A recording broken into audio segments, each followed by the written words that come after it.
ایک مرتبہ ابو بکر بن محمد بن ابو داؤد کے پاس اشعار میں یہ استفتاء آیا. استفتاء کیا ہوتا ہے؟ سوال پوچھنا، فتویٰ مانگنا.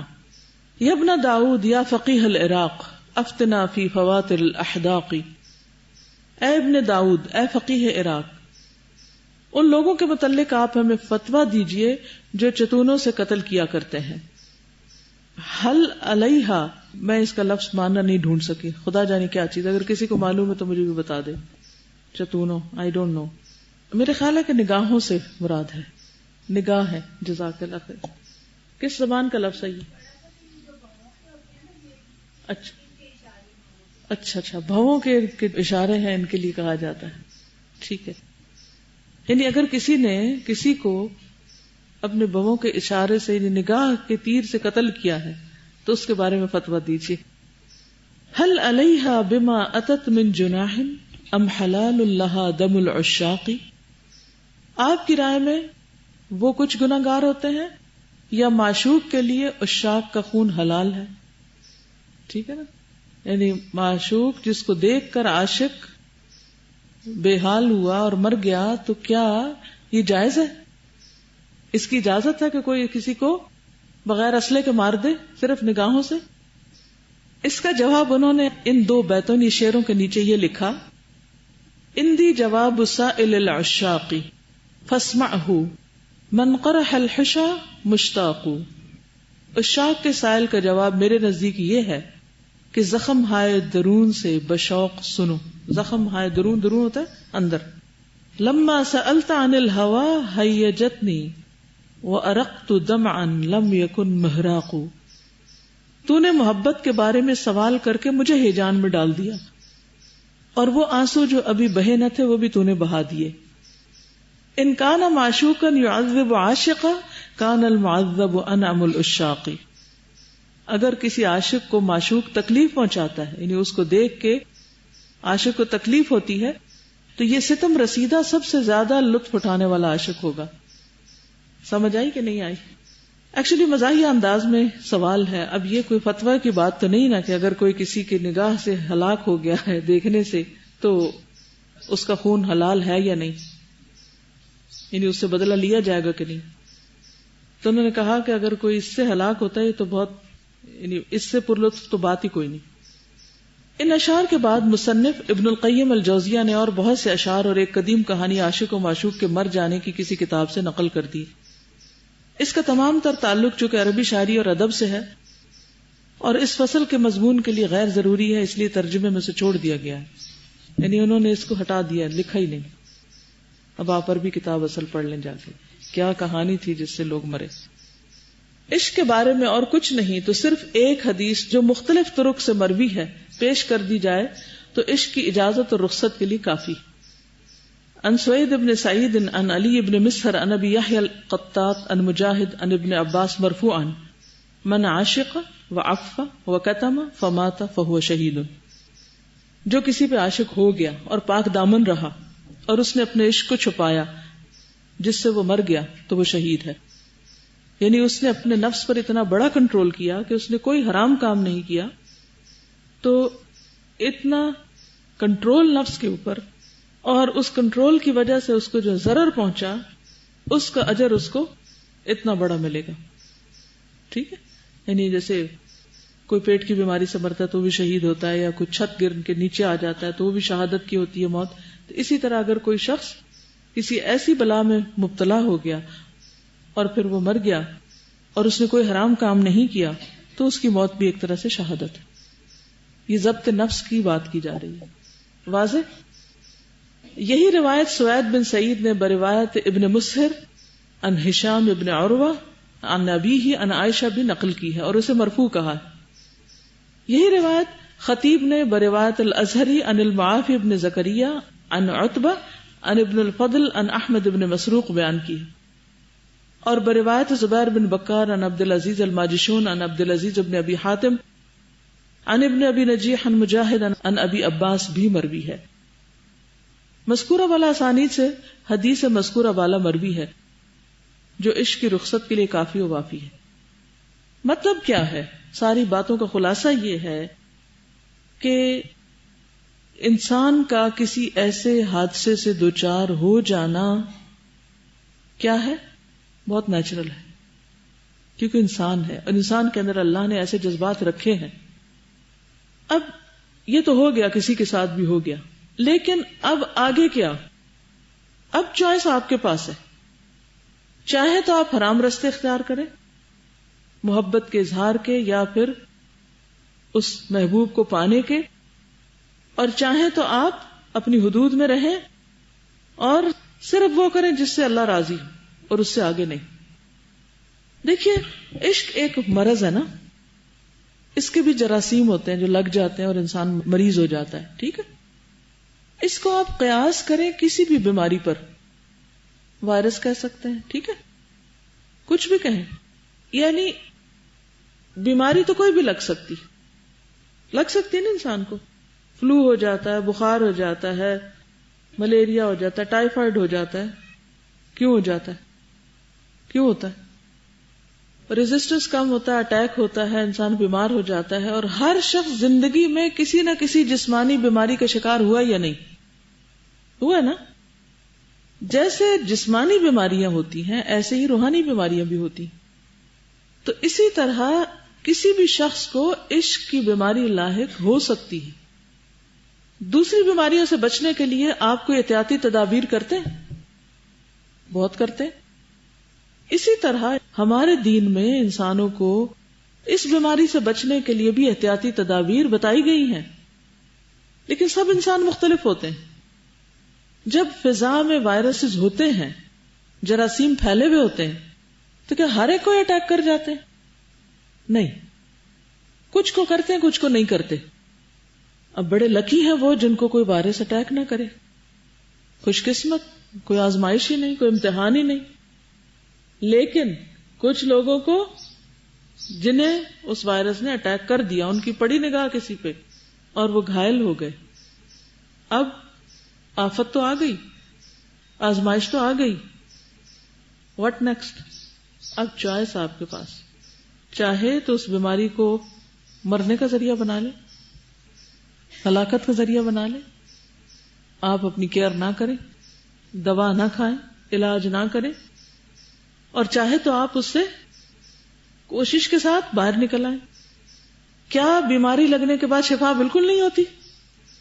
کتاب کے شروع میں انہوں نے کیا فرمایا تھا؟ لِكُلِّ دَاءٍ دَوَاءٌ، ہر بیماری کا علاج موجود ہے. آپ ہو سکتے بیماری سے بچ نہ سکیں، بیمار ہو جائیں، لیکن یہ قطعاً غلط ہے کہ انسان یہ کہے کہ اب چونکہ یہ بیماری لاحق ہو گئی ہے مجھے تو اس لیے میں اس سے نکل نہیں سکتا اور اب میں جو چاہوں حرام کام کروں اور غلط طریقے اختیار کروں. تو کیا اس کی اجازت ہے؟ سمجھ نہیں آئی کہ آئی ہے؟ مجھے جواب دیں. آپ لوگ اس کو ایسے نہیں لیں گے، کیونکہ یہاں پریکٹیکل چیز، عملی چیز جس سے لوگوں کو واسطہ پڑتا ہے اور پھر لاسٹ ہوتے ہیں، ان کو پتہ نہیں ہوتا اب کرنا کیا. جی، یعنی کسی بھی انسان کی محبت تو آپ کے دل میں آ سکتی ہے. یہ نہیں کہا جا سکتا کہ یہ پاسبل نہیں، یہ پاسبل ہو سکتا ہے کسی کے اندر نہ ہی آئے. ٹھیک ہے نا؟ یعنی کچھ لوگوں کے اندر بہت ریزسٹنس ہوتی ہے، بہت اسٹرانگ ہوتے ہیں، بیمار نہیں ہوتے، کوئی وبا پھیلتی ہے، سب پڑے ہوتے ہیں اور وہ پھر بھی ماشاءاللہ صحت مند تکڑے ہوتے ہیں. ایسے لوگ بھی ہوتے ہیں. لیکن میجورٹی کا حال کیا ہوتا ہے کہ ذرا سی کوئی ہوا چلی اور وہ پڑے جسمانی بیماریوں میں. ایسے ہی روحانی بیماریاں بھی ہیں، صرف یہ نہیں، اور بھی روحانی بیماریاں.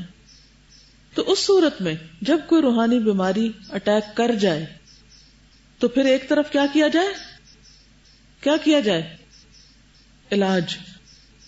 ایک طرف علاج کیا جائے اور دوسری طرف وہ دوا نہ لی جائے یا وہ طریقہ اختیار نہ کیا جائے جس سے مرض بڑھے. وہ کام کیے جائیں جس سے مرض ختم نہیں بھی ہوتی تو ایٹ لیسٹ کنٹرول میں رہے. مثلا کسی کو شوگر ہو گئی، مہلک بیماری، اب وہ کہے شوگر تو ہو ہی گئی اور یہ مارنے والی ہے، لہذا کھاؤ جو دل چاہتا ہے اور مرو جلدی. ایسے کرتا ہے کوئی؟ کیا کرتے ہیں؟ پرہیز کرتے ہیں، کنٹرول کرتے ہیں. نفس پہ کتنا گراں ہوتا ہے ایسے لوگوں کو ان چیزوں کو چھوڑنا جس کے وہ بہت ہی دل دادا ہوتے ہیں، لیکن کس طرح اپنے آپ پہ کنٹرول کرتے ہیں، اور کرتے ہیں نا لوگ، کنٹرول کرتے ہیں، اور پھر کیونکہ انہیں زندگی سے پیار ہے، اپنے آپ سے پیار ہے. اسی طرح اگر کسی کو عشق کا مرض لاحق ہو گیا تو پھر وہ کیا کرے؟ یہی تو دوائی شافی وہ دے رہے ہیں. تو پھر وہ اپنے نفس پر کنٹرول کرے، اس کو چھپائے، پاک دامنی اختیار کرے، حرام اور غلط طریقے اختیار نہ کرے، اور پھر آگے جا کے بھی پتہ چلے گا کہ اللہ کے شریک نہ ٹھہرائے اس کو، اور اللہ کی عبادت میں اس کی وجہ سے خلل نہ ہو. اب انسان کے اندر ایک محاربہ یعنی جنگ شروع ہو جاتی ہے نا ایسی کسی بھی کیفیت سے کہ اب اگر نماز میں کسی کا خیال آ رہا ہے تو پھر اور زیادہ ایکسٹرا کانشیس ہونا پڑے گا. اب ایک شخص جس کو کوئی خیال آ ہی نہیں رہا، اس کی تو موج ہے، وہ آرام سے نماز پڑھے، اور ایک وہ جس کو کوئی خیال ستا رہا ہے، اس کے لیے تو بڑی تکلیف دہ بات ہے. اب یہ جو اس کشمکش میں ہے، اس جد و جہد میں ہے، تو اس کا اجر کوئی ہے یا کوئی نہیں؟ بیماری پر کوئی اجر ہے یا نہیں؟ ہے نا. تو بس اس کو ایک بیماری کے طور پر لیجئے، ٹھیک ہے. اور جس مقصد سے اللہ نے انسان کے اندر ایسے احساسات اور جذبات رکھے ہیں، کیونکہ محبت انسان سے بہت کچھ کرواتی بھی ہے، سوتا جگا دیتی، بھوک نہیں رہتی، پیاس نہیں رہتی. کبھی بھی آپ کسی جذباتی کیفیت سے گزرے تو کیا ہوتا ہے؟ آپ کو کھانا پینا، نیند، ہر چیز ختم ہو جاتی. تو اللہ تعالیٰ نے یہ احساسات انسان کے اندر رکھے ہیں نا، وہ رکھے کسی پرپس کے لیے تھے. تو بعض اوقات وہ کسی غلط چیز کے ہتھے چڑھ جاتے ہیں. شیطان جو پیچھے، وہ انسان کے لطیف، خوبصورت، بہترین جذبات کو ایسی چیزوں میں الجھاتا ہے کہ جہاں سے وہ کسی کام کا نہ رہے، بیکار ہو جائے، اللہ سے دور ہو جائے. کیا سمجھ میں؟ اب آ کے ذرا مجھے بتائیے، پھر میں آگے چلتی ہوں. ایسا نہ ہو کہ آپ اس کو الٹے معنوں میں لے لیں. مجھے پڑھاتے ہوئے بہت ہی مشکل پیش آ رہی تھی آج. السلام علیکم ورحمۃ اللہ وبرکاتہ. ایسا ہے کہ جب ہم نے اتنے نیک اور اچھے لوگوں کے بارے میں سنا کہ ان کے ساتھ بھی یہ معاملہ ہو جاتا ہے، تو تھوڑی دیر کے لیے دل میں شک آیا کہ یہ اس کتاب میں کیوں ذکر کیا گیا. یہ یہی بتانے کے لیے کہ یہ ہمیشہ سے ہے، اور نیک ہونے کے باوجود بھی یہ ہو سکتا ہے، لیکن ان لوگوں نے طریقہ کیا اختیار کیا کہ ایک دوسرے کے سامنے اس کے کنٹرول کرنے کو بیان کرتے تھے. یعنی یہ نہیں کہتے تھے کہ یہ معاملہ ہمارے ساتھ ہو گیا ہے اور اب ہمیں وہ بندہ اچھا لگتا ہے، اور اس کو کنٹرول کرنا. ایک بتا رہا ہے کہ میرے سامنے یہ ہوا، میں ان موقع پہ پہنچ بھی گیا، لیکن میں نے اپنی نگاہ کو محفوظ کر لیا. تو اگر ہم بھی رکنا چاہتے ہیں تو ہمیں اپنے کنٹرول نفس کو تو ایک دوسرے سے ہم شیئر کر سکتے ہیں، اور اسی لیے چیز یہاں دی گئی ہے تاکہ ہمیں یہ پتا چلے کہ یہ ایک شروع سے آنے والی بیماری ہے اور ہو سکتی ہے. اس کا ہونا کوئی اتنا اجنبی بات نہیں ہے، لیکن ہونے کے بعد کرنا کیا ہے. جسے عمر بن عبدالعزیز کو ہم دیکھتے ہیں کہ کچھ بیماریاں ایسی ہوتی کہ ختم نہیں ہوتی، ایسی بھی ہوتی ہیں نا، وہ آخر تک رہتی ہیں، لیکن انہوں نے کہا کہ وہ محبت ہے، ابھی بھی ہے، پہلے سے زیادہ ہے اور شاید رہے بھی، لیکن انہوں نے اس کے اثرات کو کنٹرول کر لیا، اس کو پھلنے پھولنے سے آگے بچا لیا، اندر ہی چھپا لیا. تو ایسا بھی ہوتا ہے کہ بعض لوگ کہتے ہیں ہمارے ساتھ یہ معاملہ ہوا لیکن اب بھول نہیں پاتا. وہ شخص جو بھی ہے وہ بھول نہیں پاتا اور اس نے ہماری زندگی کو مفلوج کر دیا. تو عمر بن عبدالعزیز کی بہت اچھی مثال ہے ہمارے سامنے. مفلوج نہیں ہوئے، اپنا کام کرتے رہے، بلکہ اس چیز کو اتنا دور کر دیا مختلف واسطوں سے کر کے کہ اپنی بھی اپروچ سے دور ہو گئی. دل کے اندر جو کیفیات ہیں ان کو اللہ تعالیٰ جانتے ہیں. السلام علیکم. میں سوچ رہی تھی کہ اللہ تعالیٰ نے محبت تو ہر انسان کے اندر یقیناً ڈالی ہے، لیکن بگاڑ صرف تب ہوتا ہے نا جب ہم محبت کو غلط طریقے سے استعمال کرتے ہیں. جس طرح ایک ماں اور بچے کی محبت ہوتی ہے، رشتہ داروں میں محبت ہوتی ہے، بہن بھائی کی محبت ہوتی ہے، اور اسی طرح دوستوں میں جو آپس میں محبت ہوتی ہے، تو یہ اللہ تعالیٰ نے ہماری فطرت میں ڈالی ہے. لیکن ہم لوگ پھر پتہ نہیں کیوں باہر جا کے محبتیں تلاش کرتے ہیں. اور جو لوگ یہ کہتے ہیں نا کہ ایک لڑکا اور لڑکی جو ہے جو باہر کسی سے محبت کرتے ہیں، کسی اس میں گرفتار ہو جاتے ہیں، تو ان کو گھر میں ٹینشن نہیں ملتی یا ان کو اپنی ماں باپ کی طرف سے محبت نہیں ملتی. تو میں یہ سمجھتی ہوں یہ چیز بالکل غلط ہے. ہماری ماں اور ہمارے باپ اگر ہم سے محبت نہیں کرتے تو ان سے زیادہ محبت ہم سے کون کر سکتا ہے؟ صرف بات یہ نا کہ ہم ان کو پہچان نہیں سکتے، ہم ان کی قدر نہیں کرتے، اس لیے ہم باہر جا کے محبت ڈھونڈنا شروع ہو جاتے ہیں اور پھر نام دے دیتے ہیں کہ ہمیں گھر میں محبت نہیں ملتی. پھر جس طرح استادہ نے اینڈ میں کہا تھا نا کہ شیطان انسان کے لطیف جذبات کو غلط جگہ استعمال کرواتا ہے، تو یہی بات ہے نا کہ ہم پھر اس محبت کو غلط جگہ استعمال کرتے ہیں بجائے اس کے کہ ہم اس کو صحیح جگہ استعمال کریں. السلام علیکم. میں اصل میں کوشچن کرنے کے لیے آئی تھی. مجھے یہ بات ہضم نہیں ہو رہی تھی کہ ہمارے ائمہ اور فقہا جو ہیں وہ ایسا کر سکتے ہیں. کیا وہ انسان نہیں تھے؟ انسان تھے، لیکن ان سے یہ غلطی جو تھی مجھے یہ بات ہضم نہیں ہو رہی تھی کہ وہ ایسا کر سکتے. لیکن اس کا ایک ہوتا ہے جان بوجھ کے کرنا، ایک ہوتا ہے کوئی چیز سامنے آ گئی اور آپ کی نظر اچانک پڑی. وہ جو آپ نے مؤذن کا قصہ پڑھا تھا کہ وہ چھت پہ چڑھا تھا اذان دینے کے لیے، نگاہ اس کی پڑی کسی عورت پر اور اس کی کوئی ادا اس کے دل میں اتر گئی. یہاں پر ساری ایسی محبتوں کا ذکر ہو رہا ہے جس کا ایکسپیرینس شاید ہم بحیثیت ایک عورت کے نہ کر سکیں، کیونکہ مرد کی محبت ایک مختلف طرح کی ہوتی. یعنی آپ دیکھیں کہ جب قرآن پاک میں بھی نگاہوں کی حفاظت اگر عورتوں کو بھی کہا گیا، لیکن مردوں کے لیے پہلا حکم ہے، اور وہ بھی اسی سوسائٹی میں رہتے ہیں نا، انہیں گلیوں سے گزرتے ہیں، انہیں راستوں سے گزرتے ہیں، تو مختلف جگہوں پر ایسی چیزیں تو ہوتی ہیں. تو اس صورت میں بیمار کوئی بھی ہو سکتا ہے، take it as a disease. اور بیمار ہونے کے بعد انہوں نے کس طرح پھر سمجھے کہ شوگر ہوگی تو کس طرح انہوں نے اپنی شوگر کنٹرول کر لی، کس طرح انہوں نے اس کو آگے نہیں بڑھنے دیا.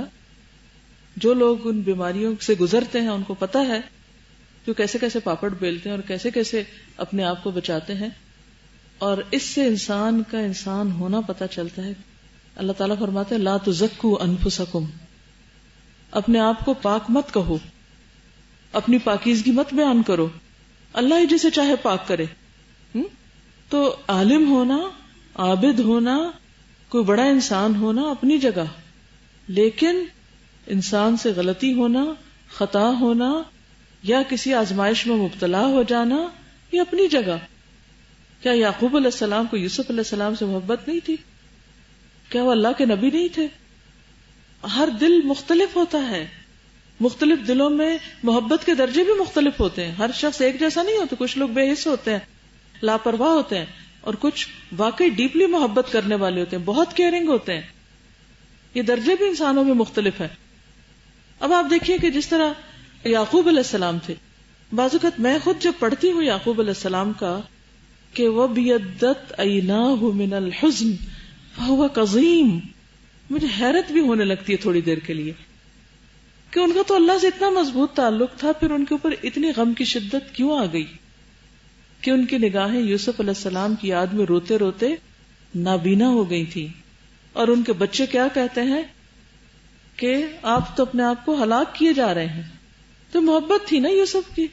تو ایسا ممکن ہے، لیکن اس محبت کی وجہ سے کیا انہوں نے اپنے کام کاج چھوڑ دیے؟ کیا وہ مایوس ہو گئے؟ کیا وہ کسی غلط راہ پہ چل پڑے؟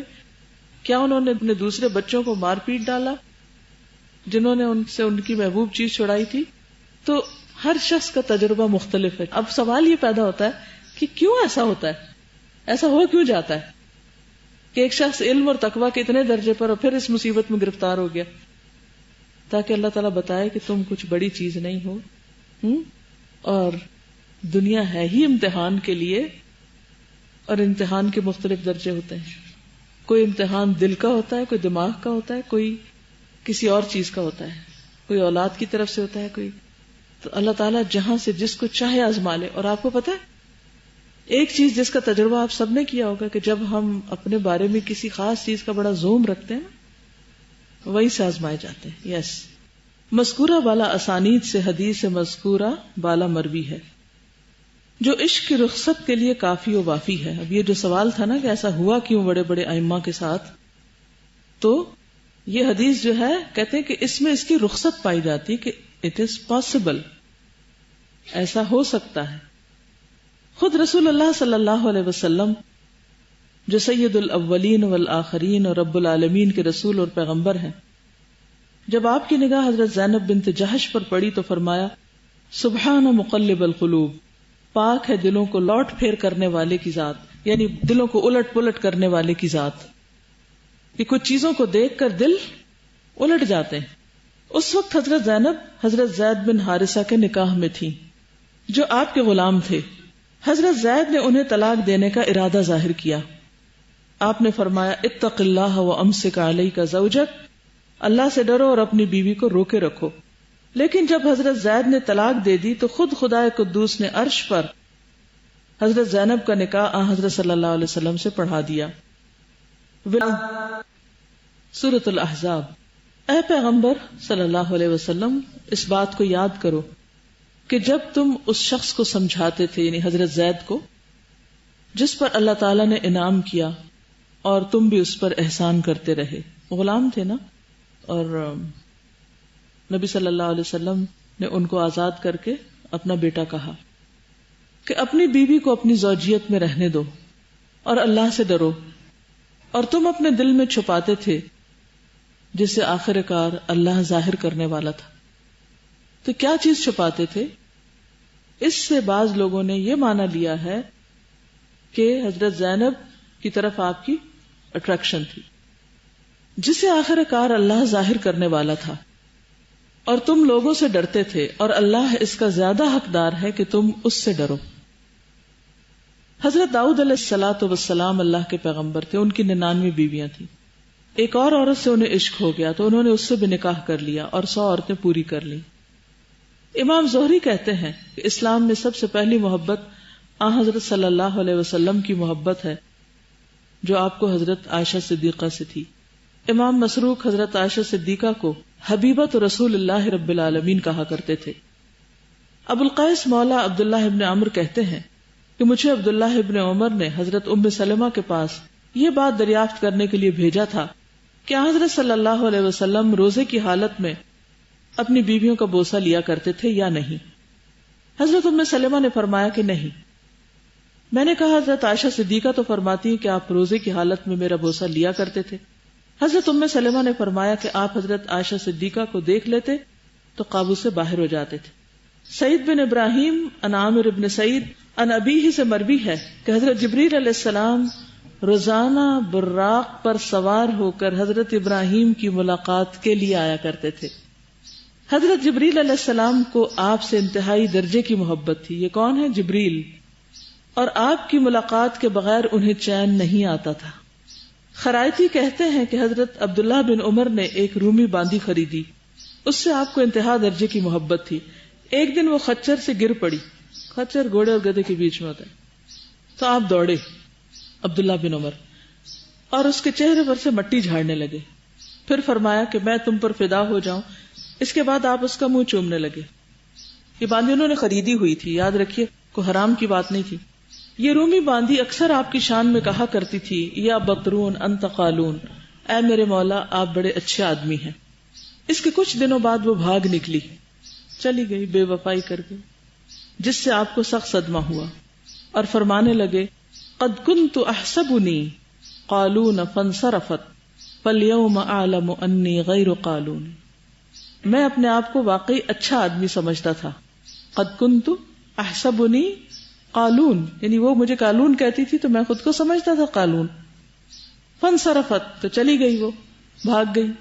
فاليوم اعلم، تو آج مجھے اچھی طرح پتا چل گیا، انی غیر قالون، کہ میں اچھا آدمی نہیں ہوں، قالون نہیں ہوں. ابو محمد بن حزم کہتے ہیں خلفائے راشدین اور ائمہ مجتہدین میں سے اکثر عشق میں مبتلا ہوئے ہیں. ایک شخص حضرت فاروق سے کہنے لگا کہ امیر المومنین، میں نے اتفاق سے ایک عورت کو دیکھ لیا اور اس پر عاشق ہو گیا، بائی چانس. آپ نے جواب دیا ذالک ما لا یملک، یہ وہ چیز ہے جو بندے کے اختیار سے باہر ہے. جیسے ابھی میں نے ذکر کیا نا، یہ جو ان کا سوال تھا بچی کا، اور بہت جینوئن سوال تھا، درست سوال تھا، کیونکہ انسان کو واقعی حیران کرتا ہے. لیکن یہ کیوں؟ کیونکہ ہم جتنے بھی ائمہ یا بڑے لوگ یا نیک لوگ ہیں نا، ان کے بارے میں کیا تصور رکھتے ہیں؟ فرشتہ ہیں، ان کے اندر انسانی جذبات نہیں ہیں یا نہیں ہونے چاہیے. تو یہ بات غلط ہے.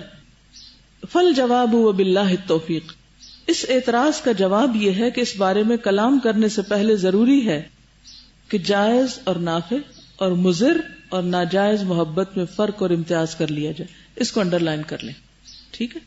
یعنی محبت وہ چیز ہے جو اللہ نے دلوں میں رکھ دی ہے، لیکن کیا ہر وہ چیز جو ہمارے اندر ہے اس کا جیسا بھی ہم استعمال کریں درست ہے؟ مثلا نگاہیں ہمارے اندر رکھ دی اللہ نے، تو کیا کیا جائے ان سے؟ جو جی چاہے دیکھیں؟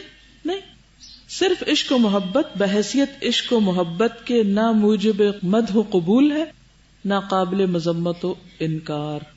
یعنی محبت جو ہے مجرد اٹ سیلف نہ اچھی ہے نہ بری. جیسے چھری نہ اچھی ہے نہ بری. چھری سے کسی کا گلا کاٹا جائے تو چھری بری ہے، اور اگر ایپل کاٹا جائے چھری اچھی ہے. یہاں ہم نافع اور جائز محبت اور حرام اور ناجائز محبت کو واضح کر دینا چاہتے ہیں. اصل میں یہ سیکھنے کی ضرورت ہے. دس از پارٹ آف لائف. محبت از پارٹ آف لائف. لیکن کس قسم کی ہونی چاہیے، کس سے ہونی چاہیے، کتنی ہونی چاہیے. اگر وہ غلط رنگ اختیار کرے تو اس کو کنٹرول کیسے کرنا چاہیے، یہ اگر انسان کو پتا چل جائے اور یہ پتا ہونا چاہیے تو پھر انسان اللہ کی ناراضگی کی طرف نہیں جاتا، جو کہ اصل ہمارا مقصود ہے کہ اس کی ناراضگی سے بچیں. کوئی ایسا کام نہ ہو کہ جس سے وہ خفا ہو. سمجھ لینا چاہیے کہ علی الاطلاق یعنی مطلقاً نافع ترین، واجب ترین اور اعلیٰ اور اجل محبت اس ذات کی محبت ہے جس کی محبت انسان کی فطرت اور جبلت میں داخل ہے. اسی محبت سے زمین و آسمان قائم ہے اور یہ محبت ساری مخلوق کی فطرت میں داخل ہے. صرف انسان نہیں، ہر چیز کی فطرت میں داخل ہے کہ وہ اپنے خالق سے محبت کرتی ہے. یہی محبت کلمہ شہادت اشہد ان لا الہ الا اللہ کا اصل راز ہے. الہ یا اللہ وہ ذات ہے جس سے محبت کی جا سکتی ہے، جس کی تعظیم کی جا سکتی ہے، جس کے سامنے ذلت و خاکساری اور خشوع و خضوع کے ساتھ عبادت کی جا سکتی ہے. ظاہر ہے کہ عبادت صرف ایک ہی صحیح ہے، یعنی اس وحدہ لا شریک ہی کی عبادت کی جائے. عبادت اس کا نام ہے کہ خضوع اور ذلت کے اظہار کے ساتھ اس سے محبت کی جائے، یعنی اللہ سبحانہ و تعالیٰ کے ساتھ. اس عبودیت میں کسی کو شریک بنانا عظیم ترین ظلم ہے. یعنی ایسی محبت کسی انسان سے نہیں کی جا سکتی، اور ایسا ظلم ہے کہ اللہ کبھی معاف نہیں کر سکتا. اگر کسی اور سے محبت کی جا سکتی ہے تو ذات الہی کی محبت کے ضمن میں کی جا سکتی ہے، اس کی خاطر کی جا سکتی ہے، اس کے تحت کی جا سکتی ہے، اور اس چیز سے جو پھر کس کی محبت کے قریب کرے، اللہ کی محبت کے قریب کرے. اللہم ارزقنا حبک وحب من یحبک. اللہ اس کی محبت ہے نا جو تجھ سے محبت کرتا ہو، کیونکہ وہ پھر مجھے بھی تیری ہی طرف لے جائے گا. وحب عمل یقربنا الی حبک. اللہ سبحانہ وتعالی کی محبت کے وجوب پر ساری آسمانی کتابیں اور تمام انبیاء کرام کی دعوت دلالت کرتی ہیں. ہر جگہ آپ کو اس کے ثبوت ملیں گے. اور وہ فطرت دلالت کرتی ہے جس پر اللہ نے اپنے بندوں کو پیدا کیا ہے، اور وہ عقلیں دلالت کرتی ہیں جو انسان میں خصوصی ترکیب کے ساتھ پیدا کی گئی ہیں. وہ نعمتیں دلالت کرتی ہیں جو اللہ نے اپنے بندوں پر نازل کی ہیں، کیونکہ یہ انسانی فطرت ہے کہ اس پر جو احسان کرے اسے نوازے، اس سے محبت کرے. اسی وجہ سے اس ذات کی محبت نہایت اہم ہے. یعنی ہم اللہ سے کیوں محبت کریں؟ کیونکہ وہ ہم سے محبت کرتا ہے، اور اس کا ثبوت کیا ہے کہ اس نے ہم پر بے شمار احسانات کیے ہیں. انسان پر جس قدر بھی احسانات ہیں وہ اسی کے احسانات ہیں. مخلوق اس پر جو احسانات کرتی ہے، یعنی دوسرے لوگ ہم پر جو مہربانی کرتے ہیں، وہ بھی اس وحدہ لا شریک ہو کے ہی احسانات ہیں. جیسا کہ ارشاد باری تعالیٰ ہے، وَمَا بِكُم مِّن نِّعْمَةٍ فَمِنَ اللَّهِ ثُمَّ إِذَا مَسَّكُمُ الضُّرُّ فَإِلَيْهِ تَجْأَرُونَ. اور جو نعمت بھی تمہیں پہنچتی ہے اللہ کی جانب سے ہے. گنے نعمتیں ہو سکتا ہے کچھ نہ ملی ہو تو انسان عام طور پر انہی کا سوچتا رہتا ہے جو نہیں ہے اس کے پاس، اور ذہن اس طرف کم جاتا ہے جو کچھ انسان کو ملا ہوا ہے. خود یہ سانس لینے کی نعمت جو ہے جس کی وجہ سے ہم زندہ ہیں اور اس زندگی میں بہت کچھ کر سکتے ہیں، اگر کچھ بھی نہیں تو اللہ کا ذکر کر سکتے ہیں. یہ کتنی بڑی نعمت ہے. اگر یہ ہم سے چھن جائے تو باقی کیا رہے گا؟ پھر جب کوئی تکلیف تم پر آتی ہے تو تم اپنی فریادیں لے کر اسی کی طرف دوڑتے ہو. یہاں کتاب میں بھی اس کا ترجمہ ٹھیک کر لیں. عشق و محبت کے اصل دوائی دو ہیں، جلال اور جمال. دو چیزیں انسان کو محبت کی طرف بلاتی ہیں. یہ دونوں امر علل اطلاق بدرجہ اتم صرف ذات الہی کے اندر پائے جاتے ہیں. ان اللہ جمیل، دوسرے کسی میں نہیں. اللہ تعالیٰ جمیل ہے اور جمال کو محبوب رکھتا ہے، بلکہ ہمہ قسم جمال اسی کے لیے ہے اور اسی کی جانب سے ہے. اس لیے من کل الوجوہ یعنی ہر طرف سے، ہر طرح سے اس کی ذات محبت کی مستحق ہے، کوئی دوسرا نہیں. یعنی مستحق نے اس کا استحقاق نہیں. مثلا بچوں کا کوئی حق نہیں کہ ماں باپ ان سے ضروری محبت کریں. میرا کوئی حق نہیں کہ شوہر مجھ سے ضرور محبت کرے. لیکن اگر ماں باپ مجھ سے محبت کرتا ہے اور شوہر مجھ سے محبت کرتا ہے تو یہ کیا ہے؟ پھر فضل ہے اس کا، میرا حق نہیں ہے. یہ ہم کیا سمجھتے ہیں کہ میرا حق ہے، اور اگر مجھے نہیں ملا تو پھر مجھ پہ بڑا ظلم ہے. تو ایسی بات نہیں ہے. اور اگر اللہ تعالیٰ کسی کے دل میں آپ کی محبت ڈال دیتا ہے تو یہ بھی دراصل کیا ہے؟ اللہ کا فضل ہے آپ پر، جو اس کے ذریعے آپ پر ہوا.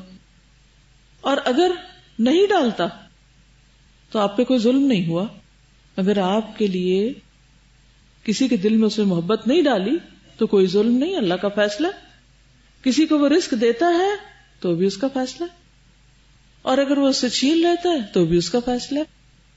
اس کی مخلوق ہے، اس نے پیدا کیا، جیسے چاہے جس کو بنائے، جیسا چاہے جس کو رکھے، جو چیز چاہے اس کو دے، جو نہ چاہے نہ دے. حتیٰ کہ وہ اگر اس کو آگ میں بھی پھینک دے تب بھی اس کی مرضی، وہ اس کی اپنی چیز ہے، ہر چیز اسی کی ہے. لیکن جب ہمیں کوئی نعمت ملتی ہے، محبت کی نعمت ملتی ہے، جینے کی نعمت ملتی ہے، یا کوئی اور اللہ کا فضل ہم پہ ہوتا ہے، تو کتنے شکر گزار ہوتے ہیں ہم اس سے، کتنے شکر گزار ہوتے ہیں. کچھ بھی نہیں، اس کا خیال ہی نہیں کبھی کیا.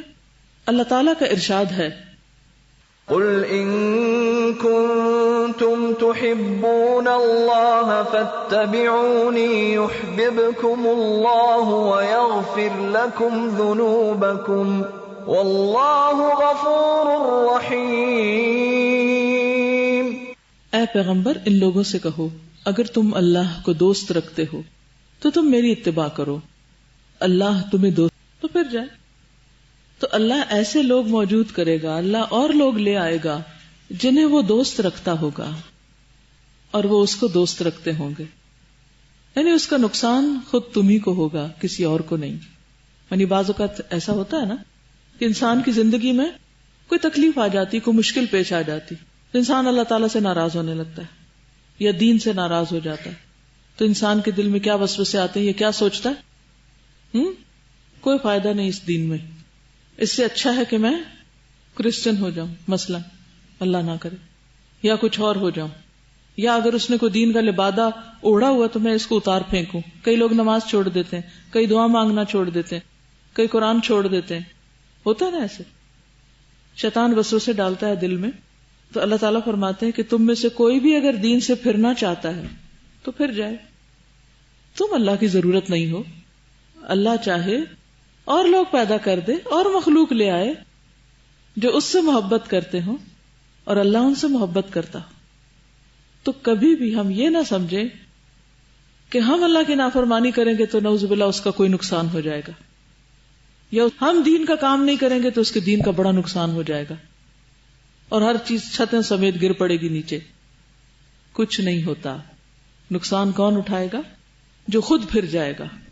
آج کے لیے اتنا ہی کافی.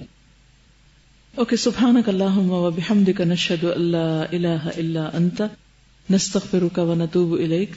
السلام علیکم و رحمۃ اللہ وبرکاتہ.